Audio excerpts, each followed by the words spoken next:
সময়ের মধ্যে নির্বাচনটা দেওয়া দরকার, যেটা যে সময়টা যেন খুব প্রলম্বিত না হয়, এ কথাটা বলা হয়েছে। যে একবারে যদি খুব বেশি দেরি হয় তাহলে সাধারণ মানুষের মধ্যে, জনগণের মধ্যে নানা প্রশ্নের দেখা দেবে। সে প্রশ্নটা যাতে দেখা না দেয়, এবং ডক্টর ইউনূস সাহেবের সরকার হচ্ছে জনসমর্থিত সরকার, আন্দোলন সংগ্রাম এবং গণতন্ত্রের লড়াই যারা দীর্ঘদিন রাজপথে ছিলেন তাদের সমর্থিত সরকার। তো সুতরাং এই সরকার সবসময় মানুষের সেন্টিমেন্ট ধারণ করেই তারা কাজ করবে। আর আমি গতকালকেও যেটা বলেছি যে প্রথমটা হচ্ছে যে জাতীয় নির্বাচন, জাতীয় সংসদ নির্বাচন, যে নির্বাচনের মাধ্যমে একটি সরকারের পরিবর্তন ঘটে। এখন সেটি মানে সেই মূল কাজটা বাদ দিয়ে আমরা যদি মানে সাবসিডির কাজগুলো এটাই যদি আমরা প্রথমেই মানে শুরু করে দেই, তো তাহলে এটা মানে খুব একটা গ্রহণযোগ্য হবে না। এটা হতে পারে না এই জিনিসটা। কারণ মানে পূর্বের অনেকে উদাহরণ দেয়, মানে পূর্বের উদাহরণ আর ডক্টর ইউনূস সাহেবের এই সরকারের উদাহরণ তো এক হওয়ার কথা না। সেটা এক হবে কেন?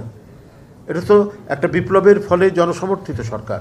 এই সরকারকে নিশ্চিত করতে হবে একটা অবাধ সুষ্ঠু নির্বাচন, পার্লামেন্টারি নির্বাচন, যেটা জনগণ দীর্ঘদিন ধরে যে নির্বাচনে ভোট দিতে পারেনি, সেই আস্থাটা ফিরিয়ে দিতে হবে এই সরকারকে।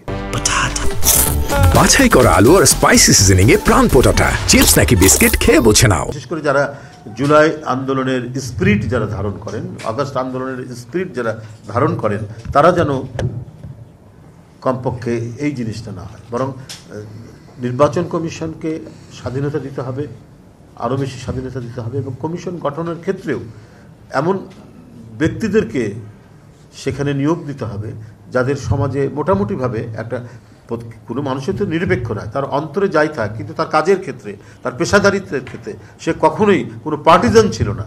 এই ধরনের মানুষকে দরকার হলে আমাদের বাংলাদেশে যারা বিদেশে কোনো বিশ্ববিদ্যালয়ে পড়াচ্ছেন বা কোনো গুরুত্বপূর্ণ কাজে আছেন, তাদেরকে ধরে নিয়ে এসেও তারা বাংলাদেশের নাগরিক হলে পরে তাদেরকে নির্বাচন কমিশনে বসিয়ে একটা নিরপেক্ষতার জায়গা আমাদের নিশ্চিত করতে হবে। এবং এর জন্য যে প্রয়োজনীয় সংস্কারগুলো করা দরকার এবং এর জন্য যা কিছু করা দরকার সেইটা হবে। এটা আমার অভিমত, আমার ব্যক্তিগত অভিমত।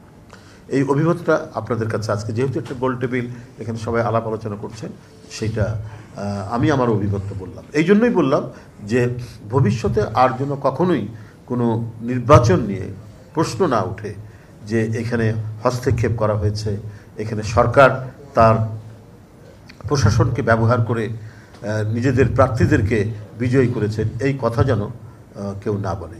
আর সত্যিকার অর্থেই যদি একটা অবাধ নিরপেক্ষ নির্বাচন হয়, সেখানে মানে ঈর্ষাবশত, প্রতিহিংসাবশত যদি কেউ এর বিরুদ্ধে আরোপ লাগাতে চায়, তো সেই আরোপ লাগানোটা, সেই মিথ্যাটা টেকে না, মানুষ সেটা বিশ্বাস করে না।